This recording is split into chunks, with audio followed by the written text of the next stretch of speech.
नमस्कार, संकल्प न्यूज में आपका स्वागत है। मैं आलोक शर्मा। आइए नजर डालते हैं आज की मुख्य खबरों पर। हेडलाइंस के प्रायोजक है Shri Sai Mahima enterprises, tiles world, Dongargaon road, Faraz chowk, Rajnandgaon. यात्री सुविधाओं के लिए दिल्ली की टीम ने किया रेलवे स्टेशन का निरीक्षण।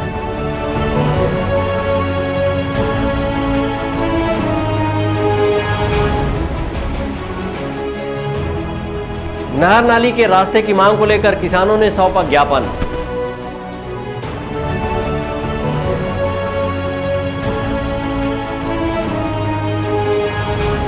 और आजादी के अमृत महोत्सव के तहत छुरिया क्षेत्र में स्वास्थ्य मेले का हुआ आयोजन। अब खबरें विस्तार से। नई दिल्ली रेलवे बोर्ड के यात्री सुविधा समिति के 4 सदस्यीय टीम ने शुक्रवार को राजनांदगांव जिले के डोंगरगढ़ रेलवे स्टेशन पहुंचकर यात्री सुविधाओं का जायजा लिया। इस मौके पर उन्होंने कहा कि कोविड के कारण रुकी सभी एक्सप्रेस ट्रेनों का परिचालन 29 जून से सुचारू रूप से किया जाएगा।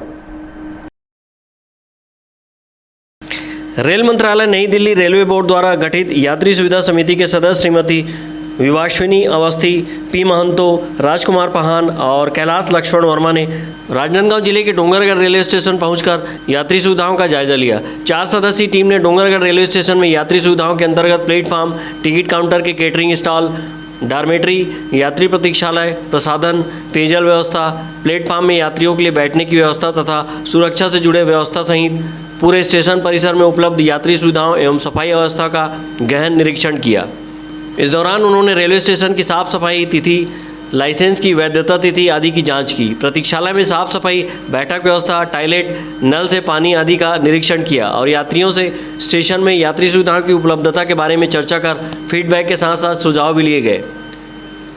साफ सफाई को लेकर टीम ने संतुष्टि जाहिर की। इस दौरान उन्होंने रेलवे स्टेशन द्वारा स्टेशन में की जा रहे विभिन्न निर्माण कार्यों की जानकारी ली। इस मौके पर मीडिया से चर्चा करते हुए नई दिल्ली रेलवे बोर्ड के यात्री सुविधा समिति के सदस्य श्रीमती विवाश्वनी अवस्थी ने कहा कि कोविड के दौरान रुकी सभी ट्रेनों का परिचालन 29 जून से सुचारू रूप से किया जाएगा। इसके लिए रेल मंत्रालय अपडेट कर रही है। उन्होंने बताया कि मध्य प्रदेश सहित छत्तीसगढ़ के सभी स्टेशनों का निरीक्षण कर स्टेशनों में यात्रियों को हो रही मूलभूत समस्या को परखा जा रहा है। आज केंद्रीय रेल बोर्ड नई दिल्ली रेल मंत्रालय से 3 पीएससी मेंबर डोंगरगढ़ स्टेशन पर आए। ये नागपुर डिवीज़न में आता है। लगातार हम अभी मध्य प्रदेश से छत्तीसगढ़ के समस्त स्टेशनों का दौरा कर रहे हैं। दौरा इसलिए कर रहे हैं कि जो यात्री सुविधा हमारा नाम है और हम जो यात्री सुविधा के लिए बनाए गए हैं उसकी मूलभूत समस्याओं को जानने के लिए और स्थानीय स्टेशनों पे क्या समस्याएं हो सकती है, क्या अच्छा बेहतर हो रहा है स्टेशनों पे, उस चीज़ की इंक्वायरी करने के लिए हम लोग आए हैं। यहाँ पर बहुत सारे लोगों ने हमें स्टेशन पर अभी बहुत सारे कंप्लेंट दिए हैं, बहुत सारी ट्रेनों की मांग की है। कौन कौन सी ट्रेन की मांग और कैसी कैसी चल रही है, ये हमारे कोविड काल के कारण रुक की पड़ी है, जिससे बहुत आप लोगों को परेशानी हो, उसके लिए हम लोग क्षमा चाहते हैं। पर अभी आगामी 29 जून के बाद फिर से अपडेट हो रही है, सारी ट्रेनें चलनी शुरू हो जाएगी। दूसरा एक विषय आया है कि माता का मंदिर है और ये पर्यटन स्थल है। हम सबकी आस्था का बहुत बड़ा महत्वपूर्ण केंद्र है कि नवरात्रि में ही केवल नहीं, ये निरंतर साल भर आने वाली धर्म स्थली है जहाँ पर रोज का 2000 का यहाँ फुटफॉल बनता है। ये बड़ी संख्या है हमारे लिए। NSG 4 लेवल का ये स्टेशन है। हम लोगों का पूरा प्रयास रहेगा कि आपने जितनी बातें यहाँ कही है लिखी है उसको संपूर्ण रूप से अपनी बैठकों में रखेंगे।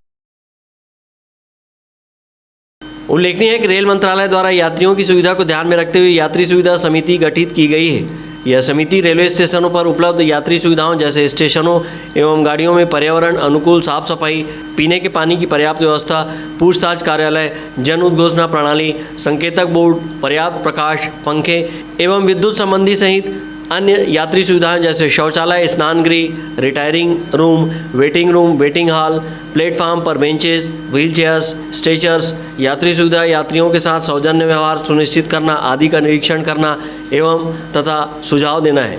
निरीक्षण के दौरान अपर मंडल रेल प्रबंधक A.K. सूर्यवंशी, वाणिज्य प्रबंधक विकास कुमार कश्यप, परिचालन प्रबंधक दिलीप सिंह, डोंगरगढ़ के रेलवे स्टेशन मास्टर सहित रेलवे के अन्य अधिकारी और पर्यवेक्षक उपस्थित थे। डोंगरगढ़ से सचिन जामुलकर, संकल्प न्यूज।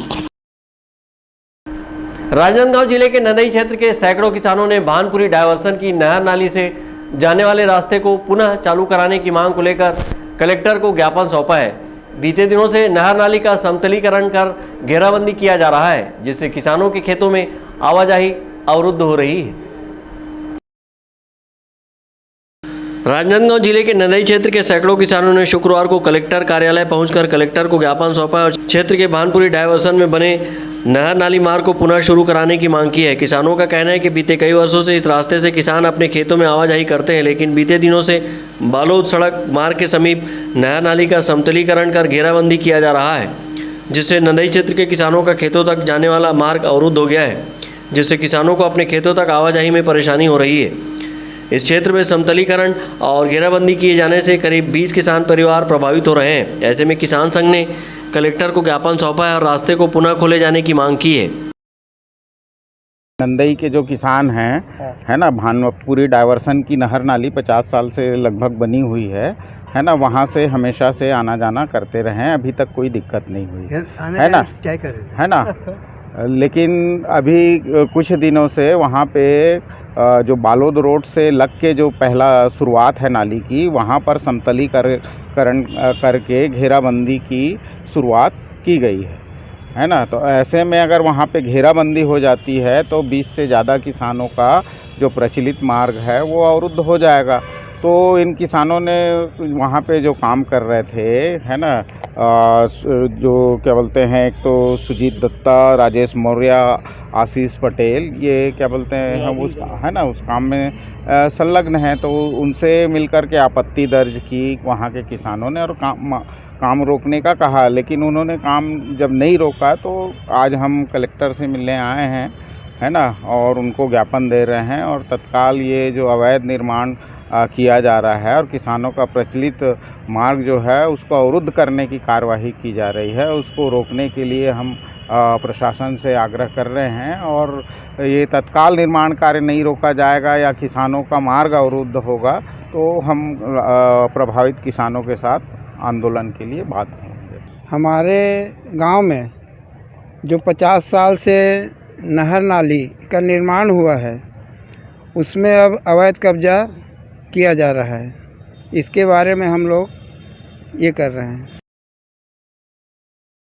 किसान संघ ने मांग पूरी न होने पर उग्र आंदोलन की चेतावनी दी है। ज्ञापन सौंपने बड़ी संख्या में किसान कलेक्टर कार्यालय पहुंचे थे। विकल्प श्रीवास्तव के साथ परमानंद रजक, संकल्प न्यूज। अब वक्त है ब्रेक का। ब्रेक के बाद आप देखेंगे स्वास्थ्य मेले का आयोजन।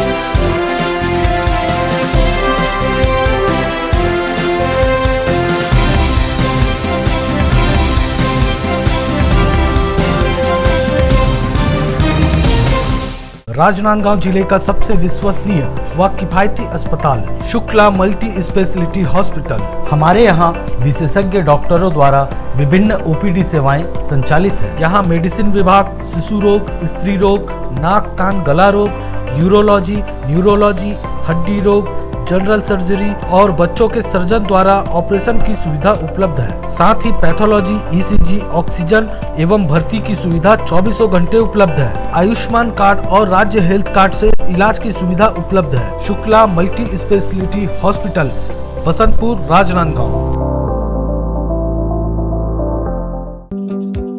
तृप्ता फैशन, चाहे त्योहार हो या पार्टी, बर्थडे हो या शादी, तृप्ता फैशन आपका स्वागत करता है। 6000 स्क्वायर फीट में फैला कपड़ों का शोरूम, जहां बच्चों से लेकर बड़ों के लिए कपड़ों की वाइड रेंज। बच्चों के लिए किड्स वेयर, महिलाओं और गर्ल्स के लिए sari, jeans, top, lancha, salwar suit, inner wear, शादी और फंक्शंस के लिए गाउन्स और लहंगे और सभी तरह के कपड़े।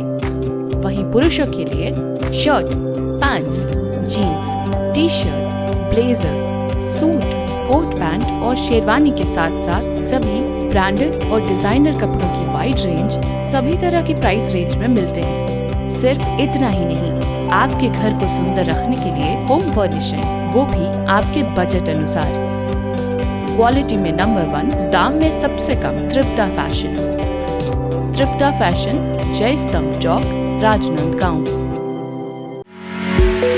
आपके सही फर्नीचर का पूरा ध्यान रखता है महावीर फर्नीचर्स। सभी प्रकार के पलंग, दीवान, फोल्डिंग पलंग, luxury sofa set, bedroom set से लेकर सभी प्रकार के office furniture, revolving chair, TV unit सहित डाइनिंग व ड्रेसिंग टेबल का भरपूर स्टॉक एक ही छत के नीचे। ऑटोमेटिक मशीन से निर्मित स्टील अलमारी, ब्रांडेड कंपनियों के गद्दे व furniture, branded plastic chair, centre table, study table, folding सीढ़ी, सभी सामान थोक व चिल्लर भाव में। आपके जगह व साइज अनुसार सभी फर्नीचर ऑर्डर से भी बनाया जाता है। TV, fridge, window plus plastic cooler जैसे इलेक्ट्रॉनिक सामानों का ऑर्डर लिया जाता है। स्टील से संबंधित सभी कार्य किए जाते हैं। शादी सीजन के लिए कम कीमत पर आकर्षक पैकेज उपलब्ध है। हमारे यहाँ सोफा सेट्स व रिवॉल्विंग चेयर रिपेयरिंग किया जाता है। आज ही आए Mahavir furnitures, stadium road, Gandhinagar, Mahamaya chowk के पहले, राजनांदगांव।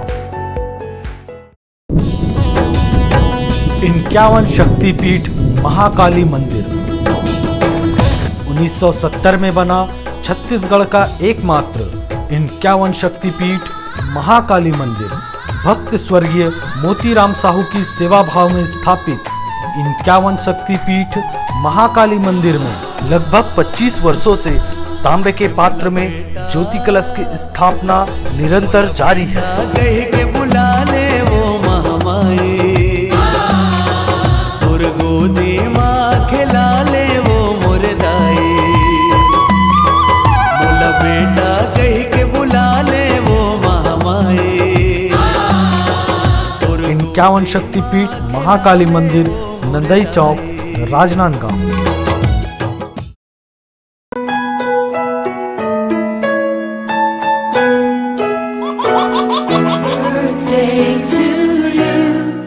आप अपने बच्चे के जन्मदिन को बनाइए खास संकल्प केबल नेटवर्क के साथ। सिर्फ 500 रुपये में 30 सेकंड का विज्ञापन हर 3 गाने के बाद, और आपको मिलेगा 1 पाउंड का केक फ्री। आप अपने बच्चे की तस्वीर हमें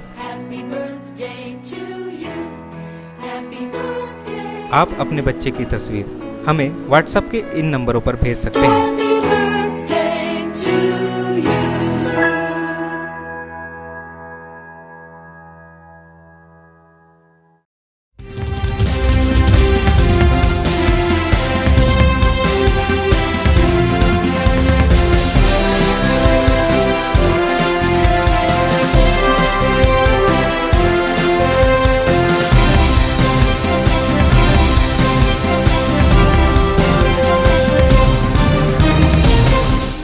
ब्रेक के बाद आपका स्वागत है। आज़ादी के 75वें वर्षगांठ को आज़ादी के अमृत महोत्सव के रूप में मनाया जा रहा है। इसी तारतम्य में सामुदायिक स्वास्थ्य केंद्र छुरिया के द्वारा स्वास्थ्य मेले का आयोजन जनपद पंचायत प्रांगण में आयोजित किया गया। आज़ादी के 75वें वर्षगांठ को आज़ादी के अमृत महोत्सव के रूप में मनाया जा रहा है। इसी तारतम्य में सामुदायिक स्वास्थ्य केंद्र छुरिया के द्वारा स्वास्थ्य मेले का आयोजन जनपद पंचायत प्रांगण में किया गया। विधायक छन्नी चंदू साहू ने अपने उद्बोधन में कहा कि स्वास्थ्य मेले में विशेष रूप से हेल्थ कार्ड, आयुष्मान कार्ड तथा विभिन्न बीमारियों के इलाज के लिए यह मेले का आयोजन किया गया। स्वास्थ्य मेले का आयोजन गांव के अंतिम व्यक्ति तक ले जाना और लाभ पहुंचाना इसका मुख्य उद्देश्य है। स्वास्थ्य मेले के अवसर पर सामुदायिक स्वास्थ्य केंद्र के खंड चिकित्सा अधिकारी रागिनी चंद्र ने कहा कि स्वास्थ्य मेले में बीपी, शुगर, थायराइड, स्त्री रोग, दंत रोग, नेत्र रोग, खून पेशाब जाँच व इलाज के अलावा गर्भवती पंजीयन, हेल्थ कार्ड, आयुष्मान कार्ड भी इस शिविर में बनाया जा रहा है। कार्यक्रम में मुख्य अतिथि विधायक छन्नी चंदू साहू, विशेष अतिथि के रूप में नगर अध्यक्ष राजकुमारी सिन्हा, जनपद अध्यक्ष किरण रविंद्र वैष्णव, जनपद सदस्य चुम्बन साहू, विधायक प्रतिनिधि रितेश जैन, पार्षद राधेश्याम ठाकुर, पुष्पा सिन्हा उपस्थित रहे। संकल्प न्यूज़ के लिए छुरिया से ताहिर खान की रिपोर्ट। डोंगरगढ़ में कोटवार संघ ऑफ एसोसिएशन ने 2 दिवसीय सम्मेलन आयोजित कर चतुर्थ श्रेणी शासकीय कर्मचारी का दर्जा और वेतन वृद्धि की मांग की है। कोटवार सम्मेलन में विधायक भुवनेश्वर बघेल और केंद्रीय सहकारी बैंक के अध्यक्ष नवाज खान ने मांग को जायज ठहराते हुए मुख्यमंत्री से चर्चा करने का आश्वासन दिया है। ग्रामीण क्षेत्रों में जन्म से लेकर मृत्यु तक सारी जानकारी प्रशासन तक पहुंचाने में अहम भूमिका निभाने वाले कोटवारों ने कोटवार संघ ऑफ एसोसिएशन के बैनर तले 2 दिवसीय सम्मेलन का आयोजन डोंगरगढ़ में किया और प्रदेश सरकार से कोटवारों को चतुर्थ श्रेणी शासकीय कर्मचारी का दर्जा दिलाने की मांग की है। साथ ही उन्होंने अपने वेतन वृद्धि की मांग को लेकर अपनी आवाज़ को बुलंद किया है। कोटवारों ने सम्मेलन के माध्यम से कहा कि कांग्रेस अपनी चुनावी घोषणा पत्र में कोटवारों को शासकीय चतुर्थ श्रेणी कर्मचारी का दर्जा और वेतन वृद्धि करने के लिए वादे किए थे, लेकिन सरकार के 3.5 साल बीत जाने के बाद भी वादा पूरा नहीं हुआ। ऐसे में कोटवारों ने एक सम्मेलन आयोजित कर सरकार का इस ओर ध्यान आकर्षित कराया है। यह सम्मेलन 2 दिवसीय था। कोटवार एसोसिएशन ऑफ छत्तीसगढ़ जिला इकाई राजनांदगांव के द्वारा डोंगरगढ़ में 21 और 22 तारीख को 2 दिवसीय कोटवारों का सम्मेलन रखा गया था, जिसमें 2018 में कांग्रेस पार्टी के द्वारा चुनावी घोषणा पत्र में कोटवारों का मांग को राजस्व संबंधित घोषणा पत्र 48 नंबर के 8 खंड में लेते हुए कि ग्राम कोटवारों को राज्य पर ग्राम प्रशासनिक सेवा में रखते हुए चतुर्थ श्रेणी का दर्जा व लाभ दिया जाएगा। इस मांग के संबंध में आज तक छत्तीसगढ़ राज्य सरकार के द्वारा अभी विगत 3 वर्ष हो गए हैं छत्तीसगढ़ राज्य सरकार के गठन हुए, लेकिन घोषणा पत्र में लिए गए मांग को पूरा नहीं किया जा रहा है। इस संबंध में हमारे द्वारा जिला इकाई राजनांदगांव कोटवार संघ के द्वारा सम्मेलन का आयोजन कर उनके सरकार के प्रतिनिधित्व को पकड़ करके हम या उनसे संबंध बना करके संबंध स्थापित करके छत्तीसगढ़ के प्रदेश के मुखिया माननीय भूपेश बघेल जी के पास में हमारी मांगों को व मांग पत्र को पहुंचाने का यह एक रास्ता निर्माण किए हैं और ज्ञापन सौंपा गया है जिला इकाई कोटवार संघ राजनांदगांव के द्वारा और अपनी विगत कई वर्षों से लंबित मांगों को लेकर के। 2 दिवसीय कोटवार सम्मेलन में पहुंचे विधायक भुवनेश्वर बघेल और केंद्रीय सहकारी बैंक के अध्यक्ष नवाज खान ने कोटवारों की मांग को जायज ठहराते हुए मुख्यमंत्री भूपेश बघेल से चर्चा करने का आश्वासन दिया है। निश्चित रूप से कोटवारों की मांग जायज मांग है। इस संबंध में उनका प्रतिनिधिमंडल मेरे साथ जा करके माननीय मुख्यमंत्री ने समझा है। मुख्यमंत्री जी ने उचित निर्णय लेने का आश्वासन दिया है। समय समय पर माननीय विधायक जी, मैं, हमारे सभी जनप्रतिनिधिगण कोटवारों की समस्याओं के ऊपर पहुँचाते रहेंगे। हमारा प्रयास होगा कि कोटवार शासन का एक अभिन्न अंग है, इनकी जो भी जायज मांगे हैं उनको उचित तरीके से पूरी किया जाना चाहिए। और माननीय हमारे मुखिया आदरणीय भूपेश बघेल जी ने किसी को आज तक निराश नहीं किया है, चाहे किसान हो, चाहे मजदूर हो, चाहे व्यापारी हो, चाहे वो कर्मचारी हो, उनका पेंशन बहाल किया है। और इसी तरह से वो कोटवार और पटेल दोनों की मांगों को विचार करते हैं। निश्चित रूप से अच्छे निर्णय आएंगे। इस अवसर पर कोटवारों ने खाकी वर्दी, बेल्ट, बैच और बिल्ले की मांग की है। 2 दिवसीय सम्मेलन में जिले भर के कोटवार उपस्थित थे। डोंगरगढ़ से सचिन जामुलकर, संकल्प न्यूज़। आज की खबरों में बस इतना ही। हमें दीजिए इजाज़त। नमस्कार।